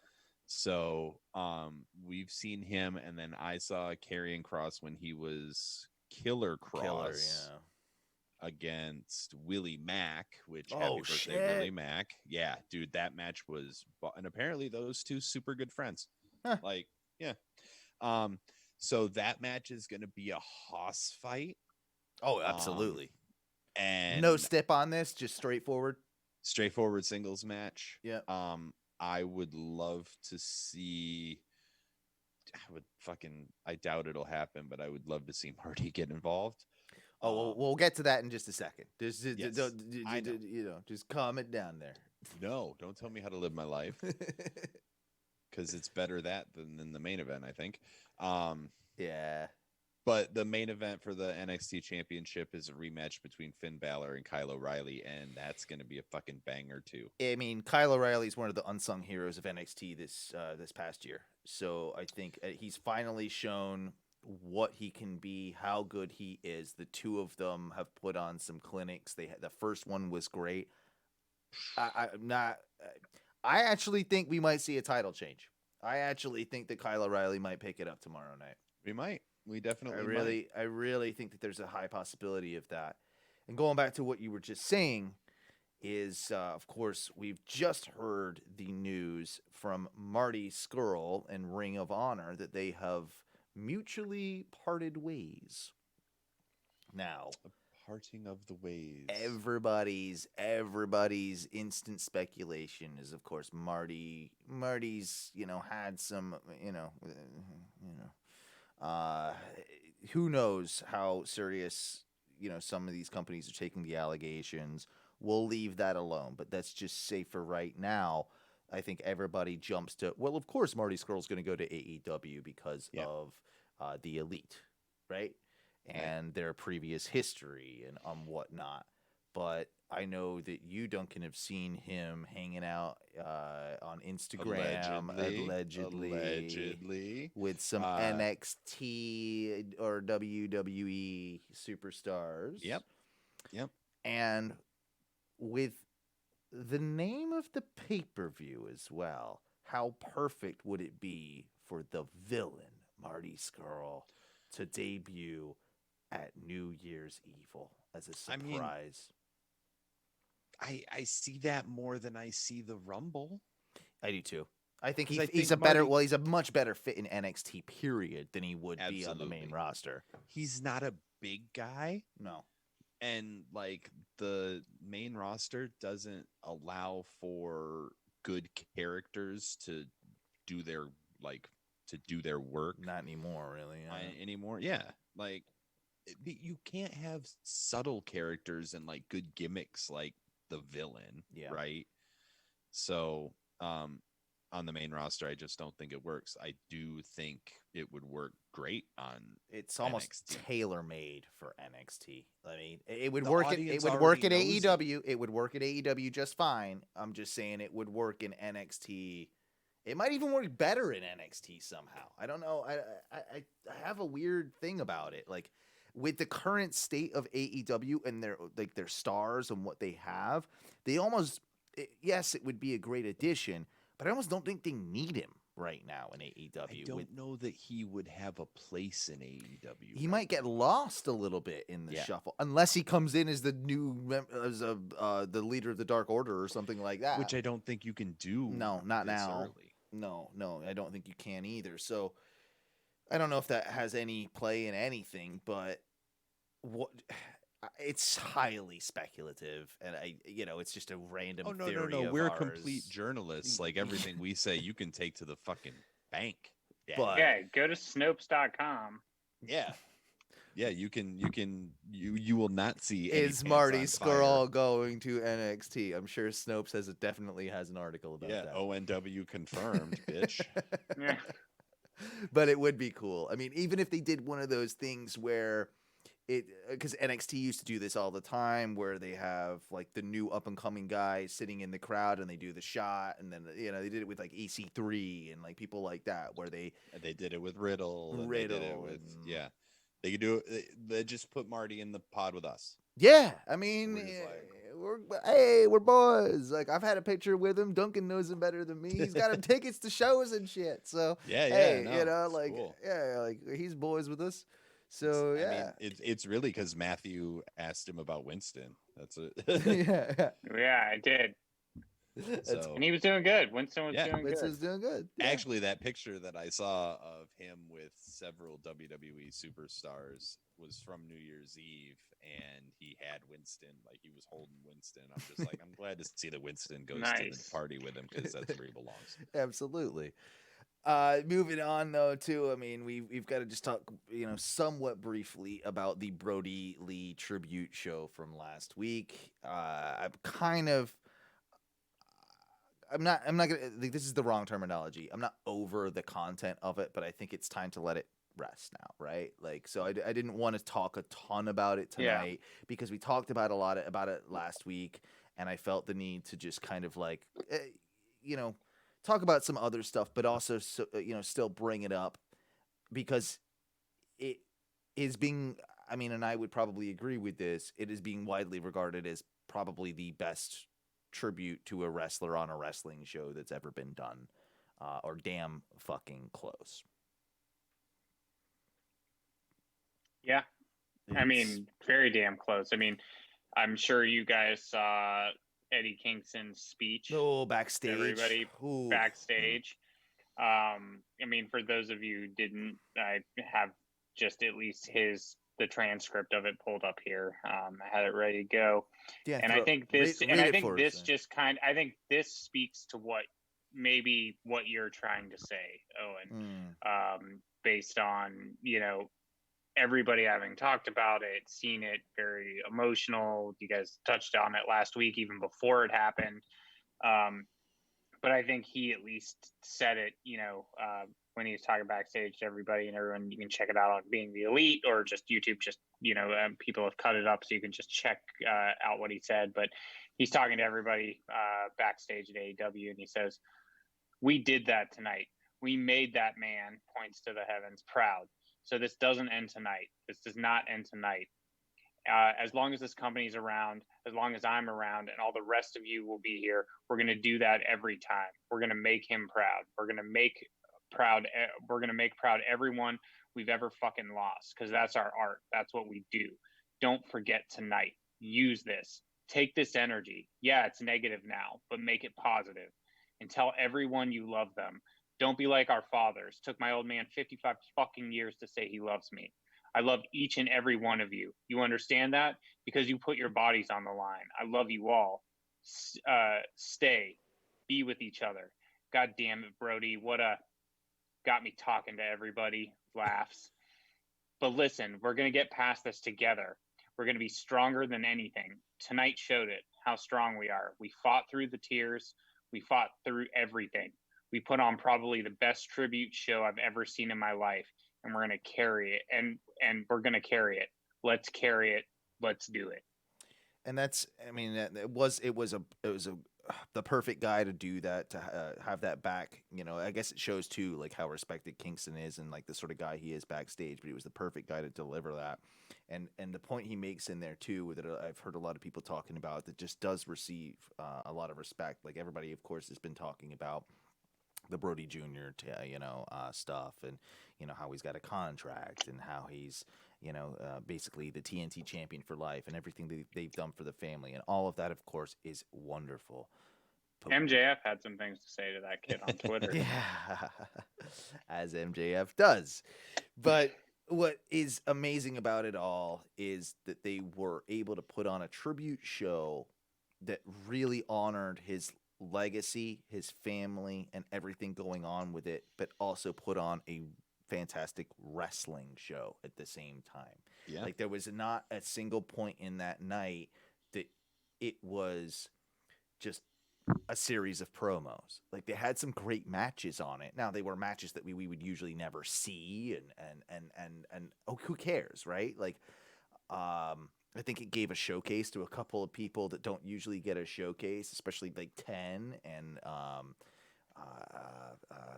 there's definitely one that's slipping my mind right now, but other even John Silver. I mean, getting that And pin Evil and Uno, Uno and most of the Dark Yeah, Order. was 5 in there? 5, I think.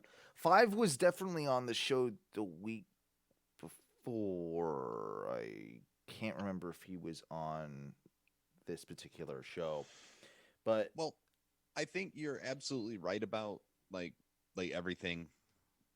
Did the fine balance of paying tribute to Brodie while also still having good wrestling on it. I do like how what they're doing with the TNT champion for life is they're retiring that belt design. Yes.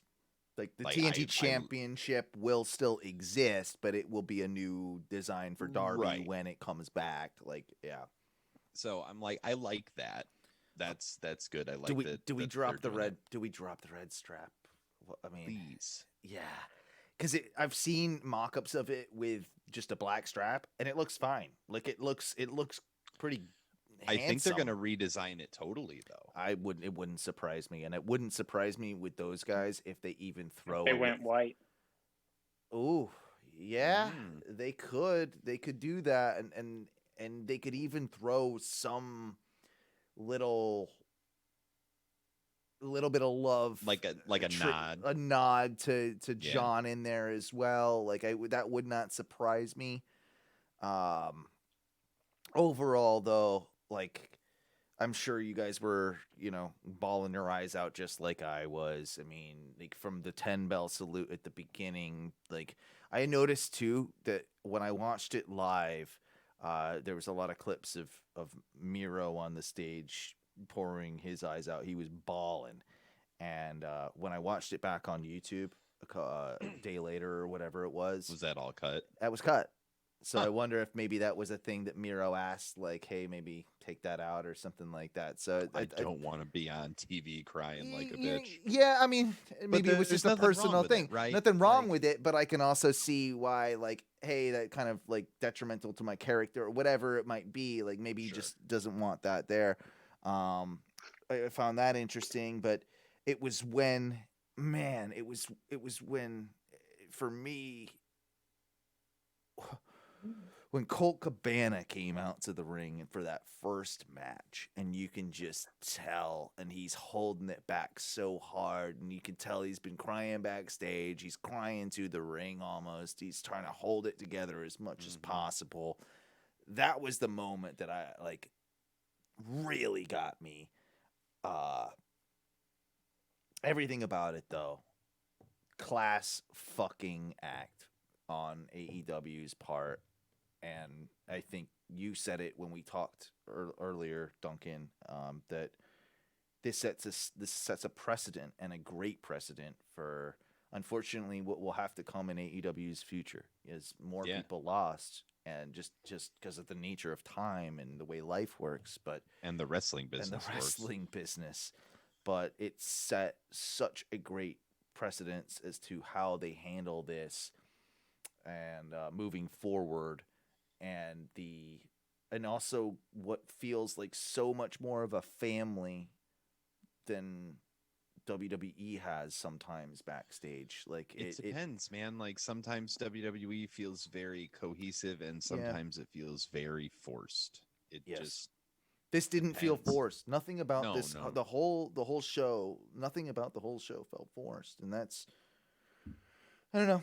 That's why I felt it. It really did. It really did get me. A couple other things just to talk about AEW a little bit more, but FTR have renamed their finisher in honor of John Huber. I don't know if you saw that. I believe it's called the Big Rig now. I might have missed. Yeah, it was. I think it was named after the Rock and Roll Express originally. what was it? The Shatter Machine before? No. in The WWE? Shatter Or Machine am I is. mixing that? I'm mixing that up. No, the Shatter Machine is, I think, what they called it in WWE. That's what I mean. Yeah, it was that before, and then I forgot what they called it. They didn't really have a good name for it, I don't think, in AEW. They had something. I think they had a like name, the but Shatter Express or something. whatever. Yeah, but I don't know. But now, like, I like that. Like it's a little nod that we'll always know. Those of us that know will know, about that, and that's really cool. The other big thing about with AEW is apparently they're moving out of Daly's place in Jacksonville for a few weeks and going down to Miami because the wrestlers are too cold. Sting brought too much snows. It's chilly. It's I mean, in fairness, I would not want to wrestle outside in Florida, especially like tomorrow. It's going to be like 50 fucking degrees out. Like that can't be. And Jacksonville is like might as well be South Georgia. Like it is real close to the border. And it's right by the water. It's significantly, chillier than it is here in Orlando. So than it is in Miami. Right. So I get it. Like you're going probably from high 30s, low 40s, on taping nights or AEW nights to in the at least in the 50s or whatever. Yeah, it just all depends, right? Like, our weather is any given bipolar. Day. Yeah, but they are going to be moving to the Watsco Center. Yeah, I have no idea about that one. I don't either. Never heard of it. Never been there. Never heard of the Watsco Center at all. Nope. No. And it doesn't have a link that I can click on. So it must be a real prestigious venue. Yes. The only other. It's in Coral Gables. Coral Gables. Is that? I think that's a little. Is that a little south? Outside. I don't know. Is it another amphitheater or is it indoor? No, it's a 8,000 seat multi-purpose arena on the campus of the University of Miami in Coral Gables. Okay. Yeah, so it's University of Miami. So it's a university arena. It makes sense. That'll work. That'll be fine for him. Whatever. I did enjoy though if you've watched BTE this past week, which I don't think either of you have, or at least in full, but I did, and one of the things that I loved about it was sort of, it was another one of these sort of tribute shows, but it did get back to more of the regular BTE sort of attitude and style. And there's kind of a development that I'm really it popped me and I'm kind of excited about. Is there was a scene with Vicki Guerrero, and she's waiting for her hairstylist and makeup person to come in, and she's being bitchy Vicki. She's got like the hairstyling schmuck on or whatever, like ready to like, where is she? She's waiting, and then finally she says, "Fuck it, I'll do it myself." And so she's trying to take the smock off, and then it ends up sort of like over her head.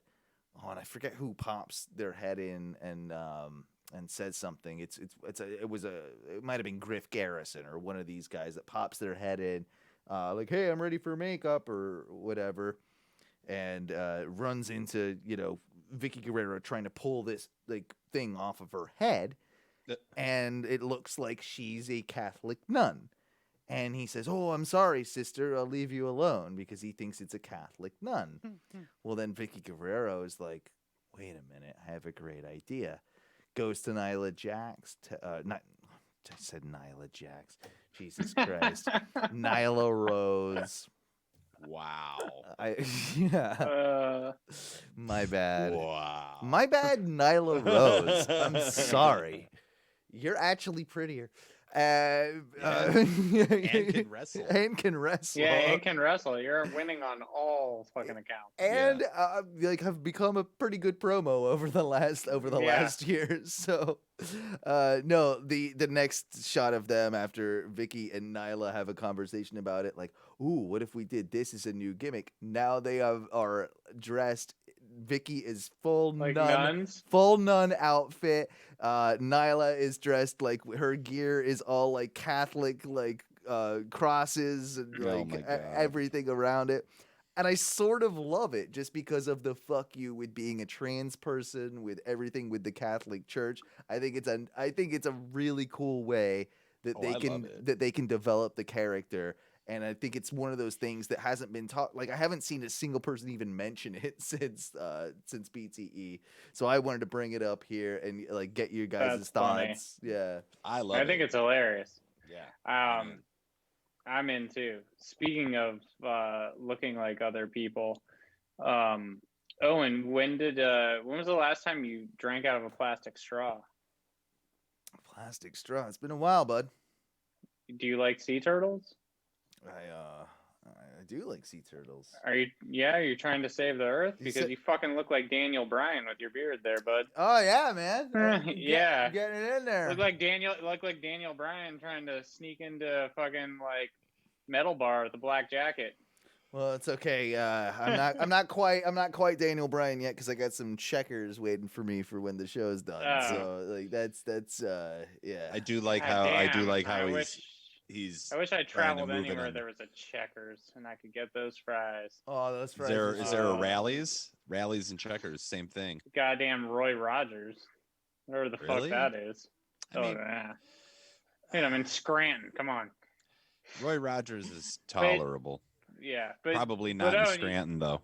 But you do look like fucking. There's a couple times tonight as we've been talking. I'm like, fucking looks like Debray a little. Out of the corner of my eye, just catch like as you're turning or something, the light catches just right with it. Which Debray has a good beard, so I'll take it.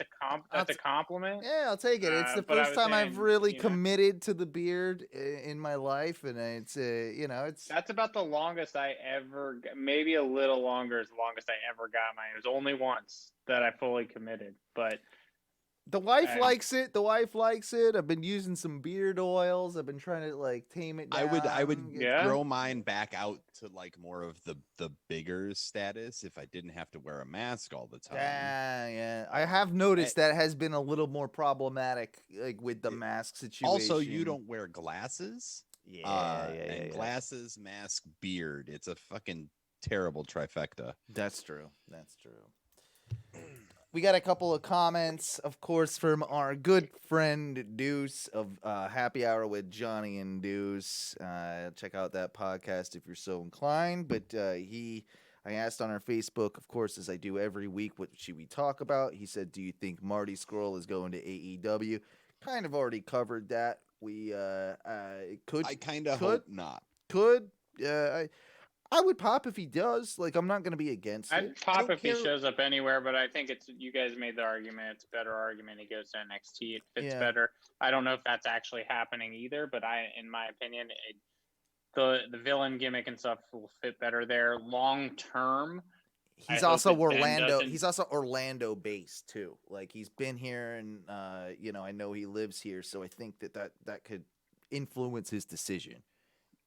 Yeah, I would just long term hate to see him end up in a position where he gets moved to the main and underutilized and lost. But whatever he would do in NXT would be amazing, and I think it would fit his character really well. AEW would be great for him too, but I think maybe that's a smart move. And I think because he already separated himself from the elite doing his Ring of Honor thing, there's no 100% need for him to go there. Yep. Yeah, I agree. Also, he can also actually probably command a good contract. Oh, I would imagine. He's got some negotiating skills, I'm sure. Mm-hmm. Yeah. Like, I mean, And who's to say he's young enough? He's young enough. Like he can do a couple years with NXT, maybe not sign maybe sign a 3-year deal and still end up in AEW down the road. Like he's young enough to be able to probably do that. Yeah. Deuce also asks, been looking for old school WCW and WWF shirts. Any place you recommend besides eBay? Duncan, I know that you know an Instagram account that would be perfect for him to follow. Well, okay, here's a few things that you can do. There is a wrestling Instagram account. There's a thing called Google. Hold on. First off, don't know if you know. Well, there's stash pages. Stash which pages. is Stash Pages, which is a really good one. They'll find some deep cut stuff. Wrestling for sale, Wrestling the number 4 Mhm. sale.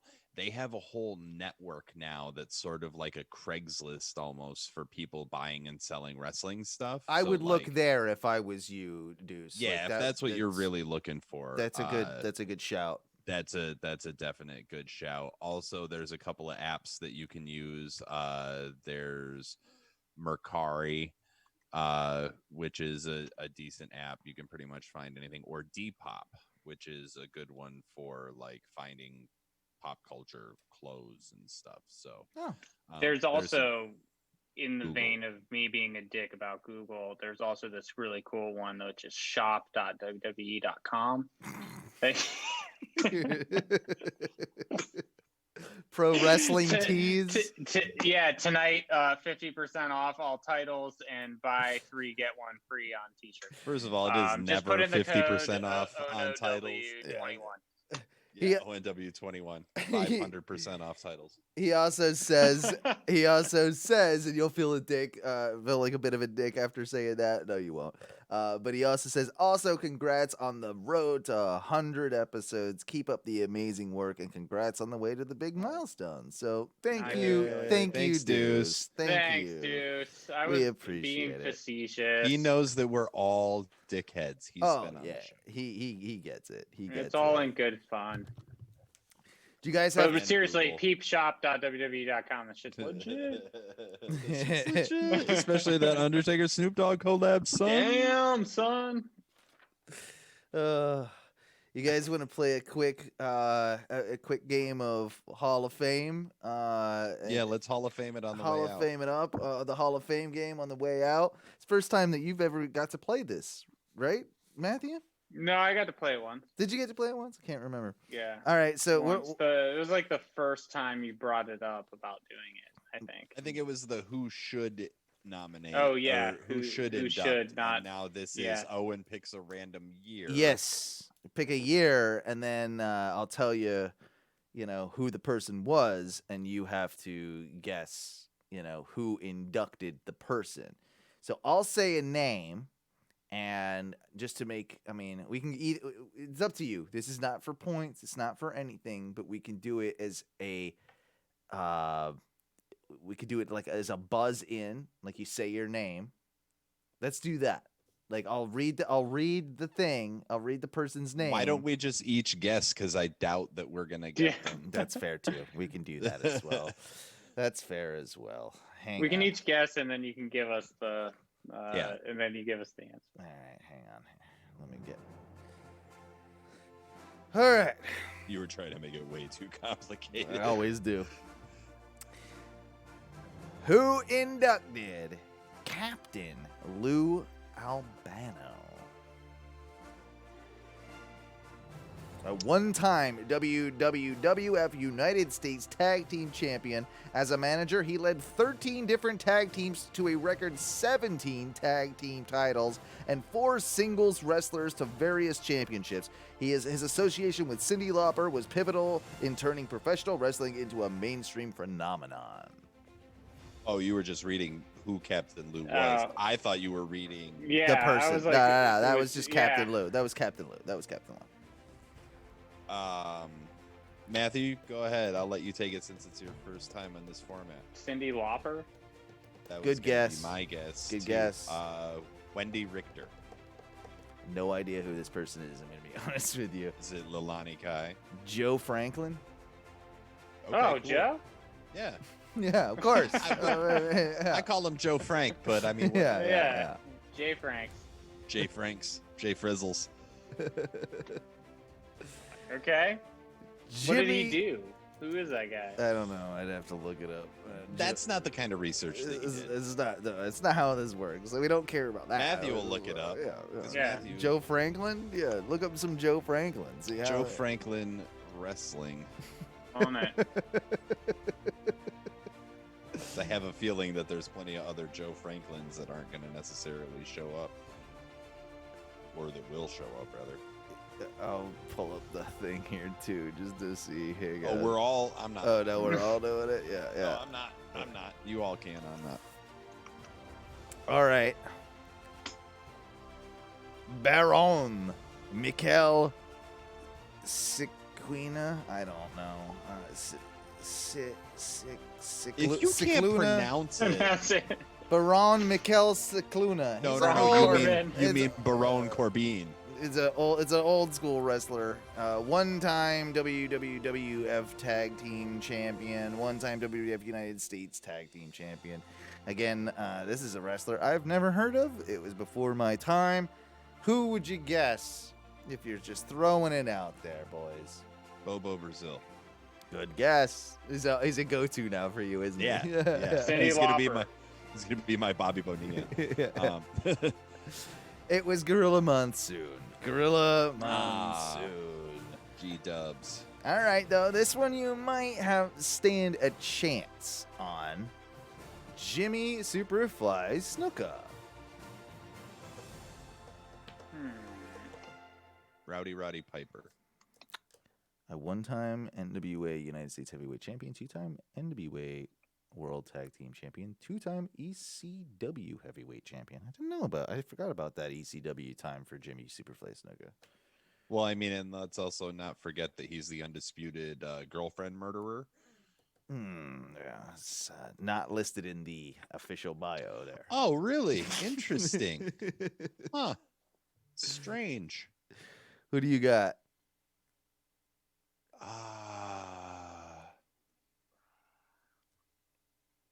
Piper? That's the only thing I can think of. It is a good guess, but no, it isn't. You will know this name for sure. I mean, even I know this one. I want to say Joe Franklin, but But shoeless Joe Franklin. I don't know, like Bruno Sammartino. Decent guess. It was Don Morocco. The original Rock. Yes. Moving on, though, we have Johnny Rods. There's Johnny Rodriguez. Wrestled in WWF for nearly 2 decades. I don't think I've ever heard of I him. don't know who that is. No. I think he just. I know that name. Yeah, I'm not super familiar. I'll just go ahead and spoil that one for you. I don't know this one. Arnold Scotland. Scotland. Yeah, Arnold SKAA. SKAA. I just had to look up Johnny Rodriguez. Now, these last 3 we'll all know, and we'll all know every single person that both inducted them and the person themselves. So hopefully this gets a little bit better. Killer Kowalski. I've always struggled. I can't say that. Killer Kowalski. Kowalski. Yeah. Is sorry. what year is this induction? This induction is 96. 96. Should have given that to you earlier. Was it Trips? It was indeed Triple H. Good job. Oh, nice. Good job. I knew that because I knew that he had trained with Killer Kowalski. That's good, man. Oh yeah, he did. Yeah. But I definitely wouldn't have put that together myself. I wouldn't have either. Yeah. Okay, so how about Pat Patterson? Ooh. Matthew, go ahead.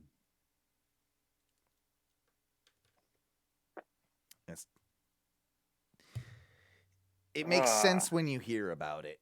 It will make sense when you hear it. Fellow countryman. 96. I got it. It's Bret Hart. It is Bret Hart. Yeah. Oh. Yeah. Well done. Again, this is not for This is not for anything. It's Yeah. for fun and games. It's not for fun and games. There's no like money in the It was bank. Pat briefcase for Patterson. There this. were so many that I was just like racking my brain. Well, it Who- could have been Vince. It could have been Briscoe. Well, it could have been. yeah. That was the thing. Like Vince, my mind immediately went to Vince, and then I was like, Mhm. can't be Vince. And then I was like, I don't know if it, like there were just like so many for him, and it would have taken me a minute to get to Bret Hart. I would have guessed like 4 times, probably 5 times. before getting there. Yeah. It was only all honesty. It was the fellow countryman, and then remembering that he was a Quebecois, and I was like, oh, okay. Yeah. So speaking of Vince, instead of Vincent Kennedy McMahon, Vincent J. McMahon, the original Vince McMahon, Vince McMahon's father, the one we know, his dad, who... Yeah, this is Vince Sr. Yeah, Vince Sr., sorry. Yeah, that's an easier way to say it. God damn it. Yeah, who did that? Was it Junior? Was it Vince Jr.? Yeah, Vince Jr., right? Was not. Huh. Stephanie? No. Good guess. Linda? How many got more to go through? I mean, Shane. That's pretty much the only one. It was Shane. It was let's- Shane. It was Oh, Shane. it was Shane. It was Shane. Was it Shane? Yeah, it was Shane. Well, shit. Oh, wow. But it is interesting that, like, Vince I had was his just being a kid... facetious douchebag. But... No, but it's... I just would have thought Maybe it he would had a good be... relationship with his grandfather. And, it, from all accounts, it doesn't sound like, Vince had a great relationship with his dad. So No, and like from everything I've heard is like Vince's dad would be so pissed and would have never sold him the WWF if he'd known what his plans were. Yeah. Yeah. So He probably liked Shane because Shane was like, listen, there's going to be this pandemic in 2020. I'm going to do this shoot thing, which is called Raw Underground. And Vincent J. And- McMahon was like, you know what? That sounds like a great idea. Great idea. And you know what else sounds like a great idea? A goddamn Legends Night.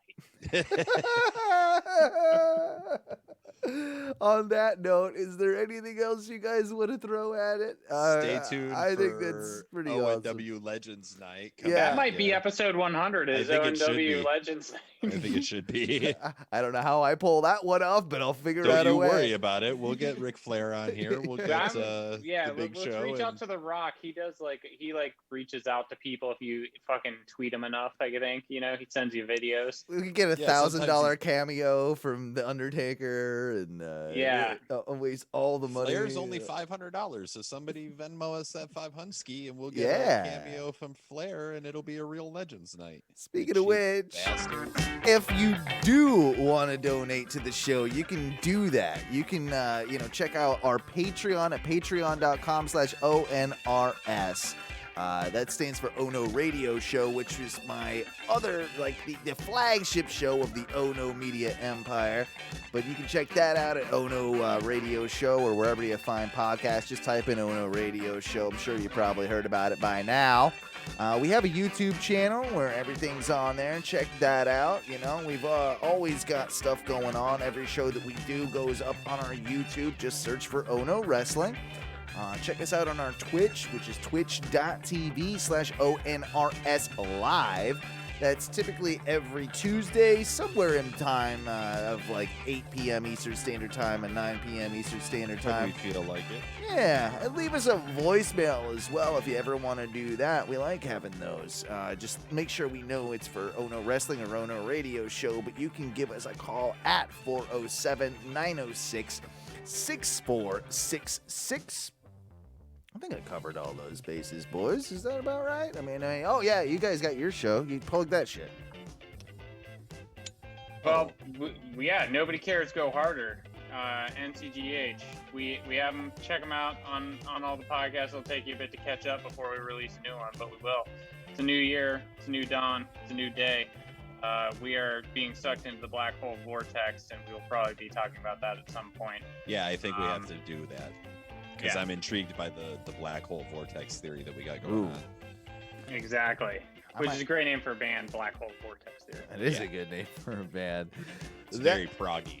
That being said, we hope for a fruitful, happy new year for all of you and for us, motherfuckers.